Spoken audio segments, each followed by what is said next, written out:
नमस्कार। मैं हूं मनोहर मनोज, पुनः कार्यक्रम सत्य असत्य और अर्धसत्य में।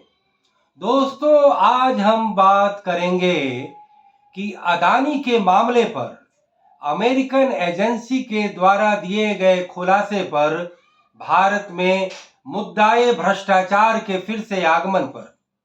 दोस्तों, अभी अभी करीब 4 या 5 दिन पहले पूरे देश के सूचना जगत में, पूरे देश के कॉरपोरेट जगत में और पूरे देश के राजनीतिक जगत में एक बड़ी ही हंगामा खड़ा हो गया कि जब अमेरिका की एक एजेंसी ने भारत के उभरते उद्यमी, भारत के कभी नंबर 1 कॉरपोरेट हाउस कहे जाने वाले अदानी कंपनी के भ्रष्टाचार का खुलासा किया। दोस्तों, पहले भी जैसा कि अमेरिकन एजेंसी हिडनबर्ग ने यह खुलासा किया कि किस तरीके से अडानी ने तमाम तरीकों को इन्फ्लुएंस करके किस तरीके के शेयरों के एफपीओ निकालने से लेकर के वो तमाम एक तरह से गलत हरकतें की, कॉर्पोरेट गवर्नेंस के खिलाफ जाकर के उन्होंने सारे काम को अंजाम दिया। आज जो ये फिर से जो नई रिपोर्ट जो खुलासा हुई, उसमें ये बताया गया कि अदानी कंपनी ने भारत के कई राज्य सरकारों के साथ सोलर एनर्जी के पावर परचेज एग्रीमेंट को लेकर के जो समझौता किया, उसमें उन्होंने SCCL solar energy corporation limited के हवाले से कई राज्य सरकारों को रिश्वत देने का काम किया।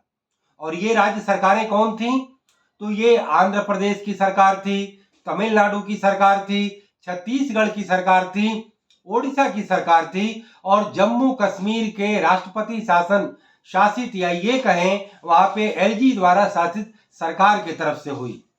दोस्तों, इस रिपोर्ट में ये बताया गया कि अमेरिकन एजेंसी में कंपनियों पर, फॉरेन कंपनीज को भ्रष्टाचार यानी कि रिश्वत देने को लेकर के वो उसे गैर कानूनी माना गया है और कहीं ना कहीं उस पर अमेरिका के कानून के मुताबिक उन पर जो है मुकदमे चलाए जाते हैं।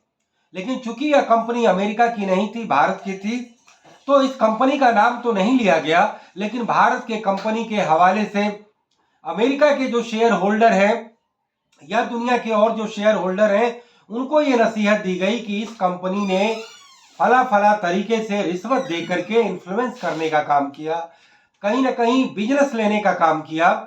और कुल मिलाकर के अदानी, जो ये माना जाता है कि भारत की रूलिंग गवर्नमेंट मोदी सरकार की क्रोनी कैपिटलिस्ट है और नरेंद्र मोदी की सरकार कभी भी अदानी समूह के खिलाफ चाहे कितने भी मामले उजागर हों, उनकी जांच एजेंसियां कभी भी सवाल नहीं पूछती, कभी भी इंक्वायरी नहीं करती। जो सरकार की जांच एजेंसी, चाहे वो CBI हो, ED हो, इनकम टैक्स डायरेक्टरेट हो, NIA हो या फिर सेबी हो, ये चारों एजेंसियां किसी न किसी तरीके से किसी भी कंपनी के कॉर्पोरेट गवर्नेंस के खिलाफ किए गए कार्य की एक तरह से तस्दीक करती हैं।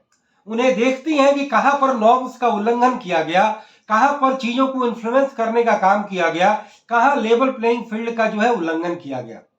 तो जब से ये रिपोर्ट आई, तब से कांग्रेस पार्टी को फिर से पर लग गए।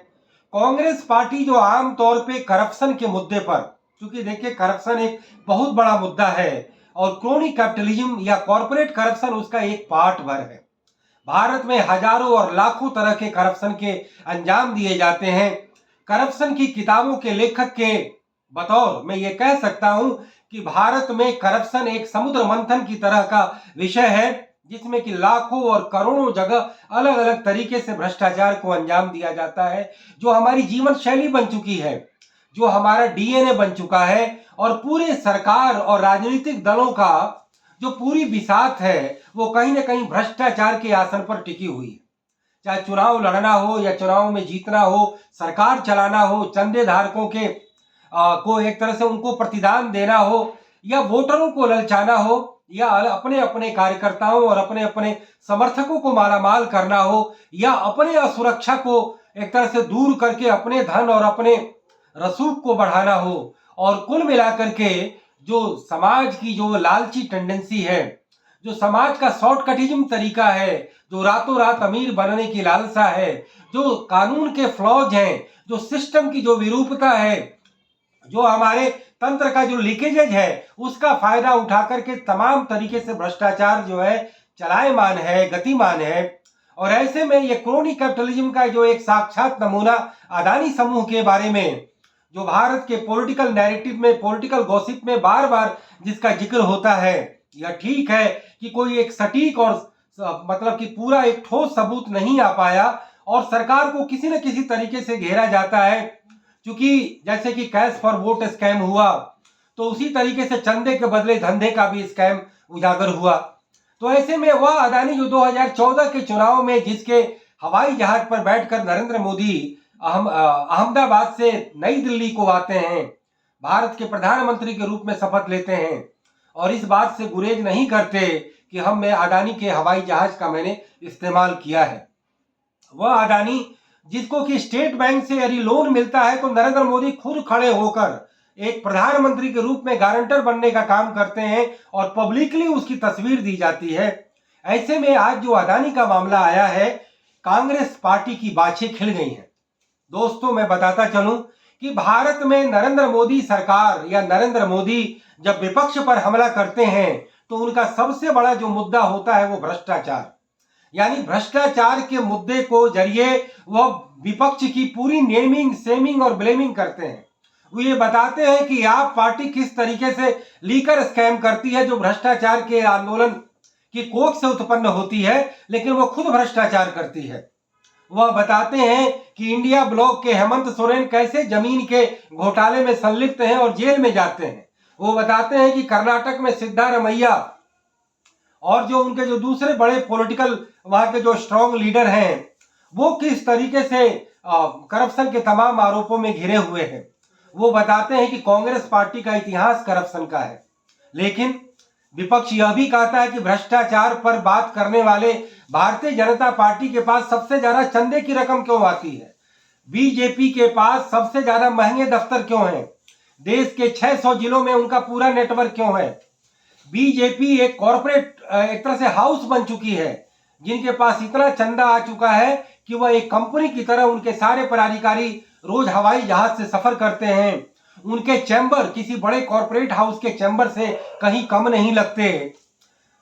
खुद नरेंद्र मोदी रोज जो है लाखों रुपए के कुर्ते और पैजामे बदलते हैं और कुल मिलाकर के भारतीय जनता पार्टी में समर्थकों की भीड़ बताई जाती है कि वो सब करोड़पति हैं, जहां पर कि धन्ना सेठ और अरबपतियों के ज्यादा समर्थक हैं।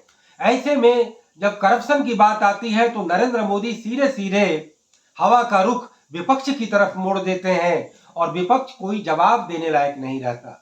मैंने बार बार पहले भी कहा है कि विपक्ष भ्रष्टाचार के मुद्दे पर इतना डरता क्यों है। भ्रष्टाचार पर वो सीधे फ्रंट फुट पर यदि बैटिंग करे तो सत्तारूढ़ दल में ज्यादा भ्रष्टाचार होता है। सत्तारूढ़ दल में भ्रष्टाचार के तमाम स्कैम या भ्रष्टाचार की तमाम हैपनिंग या भ्रष्टाचार को लेकर के जितना सरकारी नियम और कानून का वायोलेशन होता है उस चीज का वो हवाला दे सकती है, बता सकती है और इस बात को सिद्ध कर सकती है कि भ्रष्टाचार विहीन व्यवस्था में ही जनता का कल्याण है, देश का कल्याण है और देश की प्रगति और सुशासन उस पर निर्भर करती है। लेकिन कांग्रेस पार्टी भ्रष्टाचार के किसी भी बहस से बचती है और उसके बजाय वह केवल और केवल अदानी पर हमले करने में ज्यादा यकीन रखती है। और यही वजह है कि अदानी पर और अंबानी पर पिछले 5 सालों में कांग्रेस पार्टी की नैरेटिव लगातार हमलावर की रही है। भारत जोड़ो यात्रा के दौरान राहुल गांधी बार बार ये कहते सुने गए कि क्या वजह है कि अदानी की संपत्ति में इतनी तेजी से बढ़ोतरी हुई, जो मोदी के आने तक उनकी 17वें या 13वें नंबर पर थे और आज वो मोदी सरकार में नंबर 1 कैसे बन गए। तो कुल मिलाकर के हमें ये लगता है कि मैसेज ये जाता है कि ये कोई बिजनेस की आपसी प्रतिस्पर्धा चल रही है, वो 1 नंबर बन गया तो मैं 1 नंबर क्यों नहीं बना। ये नैरेटिव देश के व्यापक सिस्टम के लिए अच्छी नहीं है। मैं हमेशा से मानता हूं कि कॉर्पोरेट कभी भी निगेटिव वर्ड नहीं है। देश की इकोनॉमी में कॉर्पोरेट का होना हमेशा जरूरी है। कॉर्पोरेट को कॉर्पोरेट गवर्नेंस के खिलाफ नहीं जाना चाहिए और कॉर्पोरेट गवर्नेंस के खिलाफ जाता है तभी भ्रष्टाचार है। लेकिन भारत में कोई भी धनपति है तो उसको गाली देने का एक रिवाज है, गाली देने का शौक है। हम यह नहीं देखते कि एक एंटरप्रेन्योर नहीं होगा तो देश में तमाम बिजनेस उपक्रम नहीं चलेंगे, उत्पादन नहीं बढ़ेगा, रोजगार नहीं मिलेगा, देश की इकोनॉमी तेज नहीं बढ़ेगी। केवल सरकार अपने बूते बिजनेस और इंडस्ट्री को नहीं चला सकती।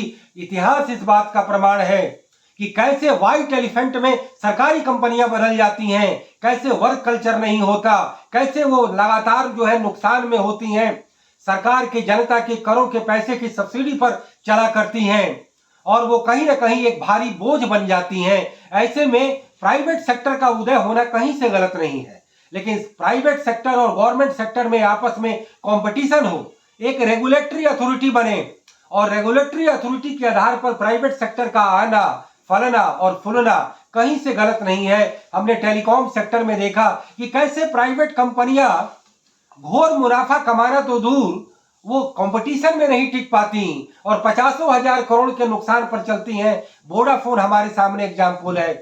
जियो खरबों रुपया लगा करके कंपटीशन में आता है और उसका फायदा किसको मिलता है? वो उसका फायदा जनता को मिलता है, उपभोक्ता को मिलता है। तो हमारा मानना है, और सरकार के कर राजस्व हमेशा मिलते हैं, हमें लगता है कि निजीकरण होना चाहिए, लेकिन उसके साथ रेगुलेटर का होना बेहद जरूरी है।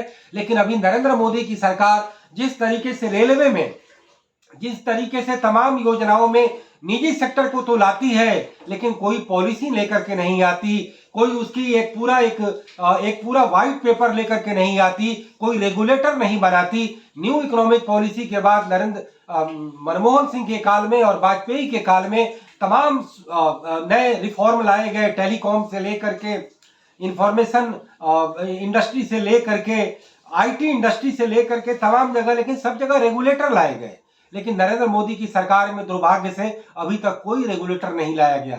आज जरूरत है कि एजुकेशन में, हेल्थ में और तमाम जगह रेगुलेटर लाया जाए, चाहे अदानी हो, अंबानी हो, गवर्नमेंट की कंपनी हो, छोटी कंपनी हो, बड़ी कंपनी हो, सब एक सूत्र में, एक पाइपलाइन से गुजरे, सरकार को कर दें, जनता को सस्ती चीजें दें, ज्यादा से ज्यादा रोजगार दें, लेबर लॉज का पालन करें, तो यह देश के आर्थिक अर्थव्यवस्था के लिए कितनी सुखद स्थिति होती। बहरहाल, जो क्रोनी कैपिटलिज्म को लेकर के अदानी पर कांग्रेस लगातार हमले करती है, इस बारे में यह भी तर्क दिया जा चुका है कि अदानी का इन्वेस्टमेंट कांग्रेस शासित सरकारों में भी खूब लगा है। राजस्थान में, छत्तीसगढ़ में, इन सब जगहों पर काफी निवेश हुआ है और बताया जाता है कि जब 1990 के दशक में अदानी की कंपनी आई तो गुजरात में उसे पहली तरीके से जड़ जमाने का काम कांग्रेस पार्टी ने किया। कांग्रेस पार्टी की जो उस समय के सरबराह और मुख्यमंत्री गुजरात के थे, चिमन भाई पटेल से लेकर के अमर चौधरी से लेकर के, वो तमाम जो कांग्रेसी मुख्यमंत्री हुए, सबने अदानी को जो है फलाने और फुलाने का काम किया। आज चूंकि अदानी मोदी के पॉकेट में है, मोदी का वो बड़ा फाइनेंसर है, मोदी को कहीं ना कहीं उनके पॉलिटिकल कैरियर को चमकाने का एक बहुत बड़ा आर्थिक अस्त्र और एक आधार स्तंभ है, तो लोग ये हमेशा राजनीतिक तौर पे अगर किसी पर हमला करना चाहते हैं तो सबसे पहले उसके विश्वास पात्र को, उसको हमला करके बुलडोज करना चाहते हैं। ये बात ठीक है कि मौजूदा शासन जो नरेंद्र मोदी के पास है वो मोरल हाई ग्राउंड से नहीं चलती, वो कभी नैतिकता का तकाजा नहीं लेती, वह बिल्कुल एक रियल पॉलिटिक्स करती है और सीना तान करके जो है विपक्ष से लड़ाई करा करती है और रियल पॉलिटिक्स के खेल में वो सारी नैतिकता तार तार हो रही है। लेकिन दोस्तों, हमें इस बात की चिंता है कि देश में भ्रष्टाचार के मुद्दे को खुल करके क्यों नहीं उठाया जाता, को सत्तारूढ़ सरकार केवल विपक्ष को नेमिंग सेमिंग ब्लेमिंग कर देती है और सत्तारूढ़ के शासन में जो तमाम तरीके के भ्रष्टाचार हो रहे हैं, तमाम तरीके के वायलेशन हो रहे हैं, तमाम तरीके के क्रोनी कैपिटलिज्म हो रहे हैं, तमाम तरीके के पक्षपात को बढ़ावा दिया जाता है, भाई भतीजावाद को बढ़ावा दिया जाता है, पॉलिटिकल फाइनेंसिंग की जाती है, खजाना लुटावनवाद चलता है, तो क्यों नहीं देश में एक नेशनल अकाउंटेबिलिटी रजिस्टर लाया जाता है, जिसके जरिए देश के हर बड़े नेता, हर बड़े नौकरशाह, हर बड़े कॉरपोरेट, हर बड़े बिजनेसमैन और हर बड़े प्रोफेशनल्स के संपत्ति और आय का रोज रोज का लेखा जोखा वो रिफ्लेक्ट हो जनता की नजरों में। लेकिन हमारे यहाँ पॉलिटिकल सेलेक्टिविज्म है, जिसके जरिए सरकार जिसको चाहती है फंसाना उसी को फंसाती है और जिनको बचाना चाहती है उसको बचा देती है। ये बड़ा मतलब कि विडंबना है कि यह सिस्टम रोज हर ईमानदारों को तो न तो पुरस्कृत करता है और न ही रोज हर बेईमानों को दंडित करता है। जिस दिन हमारा भाग्य खराब होता है उस दिन हम भ्रष्टाचारी होते हैं। अगर हमारा भाग्य सही होता है तो हम हमेशा के लिए सदाचारी और बाल ब्रह्मचारी होते हैं। यानी कि इस सिस्टम में जो फंस गया वो चोर, जो नहीं फंसा वो साधु। तो कुल मिलाकर के हमारा पूरे सिस्टम का स्कैनर ऐसा होना चाहिए जो हर अपराध को डिटेक्ट कर ले, हर करप्शन को रिफ्लेक्ट कर ले और हर तरीके के जो वायलेशंस हैं उनको रिपोर्ट करे। तो हमारे यहाँ केवल सेलेक्टिविज्म चलती है, एक पूरा टारगेट बनाया जाता है, उसी के आधार पर सरकार की एजेंसियां काम करती हैं, उसी के आधार पर मीडिया हाउस उस स्टोरी का फॉलो अप करते हैं और उस स्टोरी के फॉलो अप के बहाने कई सारे स्टोरी को दफन कर दिया जाता है। तो पूरी नैरेटिव इस तरीके से गढ़ी जाती है जिसमें हर तरीके से न्याय नहीं मिलता, हर तरीके से भ्रष्टाचार का रहस्योद्घाटन नहीं होता। अभी अभी सीएजी की एक रिपोर्ट आई कि जो ये खाद्यान्न जो मुफ्त में बांटा जाता है 80 करोड़ लोगों को, उसकी जो सब्सिडी की रकम है 3 लाख करोड़ रुपए हर साल, उसका करीब 33% जो है वो एक तरह से बंगलिंग होती है, साइफनिंग होती है। लेकिन पॉलिटिकल फायदे के चक्कर में इस मुफ्तखोरी योजना को अंजाम दिया जा रहा है। लेकिन 30% उस पैसे की कहीं ना कहीं साइफनिंग होती है, जो कि पहले 45% हुआ करती थी, अब नए सिस्टम में थोड़ी सी घटी है। लेकिन अगर 30% भी हो रही है तो 3 लाख करोड़ का 1 लाख करोड़ जो है वो एक तरह से गलत हाथों में जा रहा है। आखिर जो ये 4 लाख जो ये पीडीएस के डीलर हैं, केवल वो 80 पैसे किलो के कमीशन पर काम नहीं कर सकते। कहीं ना कहीं वो अनाज या उनके स्टॉक में जितने राशन आते हैं उसका वो ब्लैकमेलिंग करते हैं, उन्हें कहीं ना कहीं मार्केट में बेचते हैं, तभी तो उनका धंधा चलता है। और तब वो अपना जो है वो कोटे का बिजनेस वो कभी छोड़ते नहीं है और सरकार अपने पॉलिटिकल फायदे का बिजनेस नहीं छोड़ती। तो कुल मिलाकर के हमारी इकोनॉमिक पॉलिसी, हमारी पॉलिटिकल पॉलिसी, हमारा रेगुलेटर, हमारी रेगुलेटरी अथॉरिटी, हमारा पूरा इकोसिस्टम देश में ऐसा होना चाहिए जिसमें सिस्टम के तमाम रिफॉर्म की गुंजाइश हो। अभी हमने अमेरिका के लोकतंत्र में तमाम चुनावी डिबेट देखे, कैसे एक पार्टी दूसरे पार्टी पर और एक नेता दूसरे नेता पर बार बार रिफॉर्म की बात किया करते थे। लेकिन हमारे देश में कभी रिफॉर्म की बात नहीं होती। हमारे यहाँ बात होती है मुफ्तखोरी की, हमारे यहाँ बात होती है इमोटिव पॉलिटिक्स की, हमारे यहाँ बात होती है वो घिसे पिटे जुमलों की और वाहियात नैरेटिव की। और इसी आधार पर जनता को इमोशनली ब्लैकमेल किया जाता है। जनता भी लालच में आती है, जनता भी ब्लैकमेल करती है चुनाव के टाइम में, बाकी 5 साल जनप्रतिनिधि उनको ब्लैकमेल करता है। तो कुल मिलाकर के भारतीय लोकतंत्र में ठीक है, बहुत सारे सुधार चल रहे हैं, बहुत सारे बदलाव हुए हैं, हम उसको तस्लीम करते हैं, उसको सलाम करते हैं। लेकिन ये सारी चीजें जो करप्शन को लेकर के हो रही हैं, अभी देश के तमाम आम चुनाव में ठीक है वक्त पहले सरकारें खजाना खोल देती हैं। हरियाणा में सैनी की सरकार ने खजाना खोला, महाराष्ट्र में जो है शिंदे की सरकार ने खजाना खोला और झारखंड में हेमंत सोरेन की सरकार ने खजाना खोला और चुनाव जीत गए, प्रो इनकम्बेंसी विजेता बन गई। लेकिन कुल मिलाकर के सिस्टम के सवाल वहीं पर हैं। हम ये नहीं कहते कि हर चीजें बिल्कुल खराब है, कंपैरेटिव टर्म में देखें तो ये चीजें नहीं होनी चाहिए।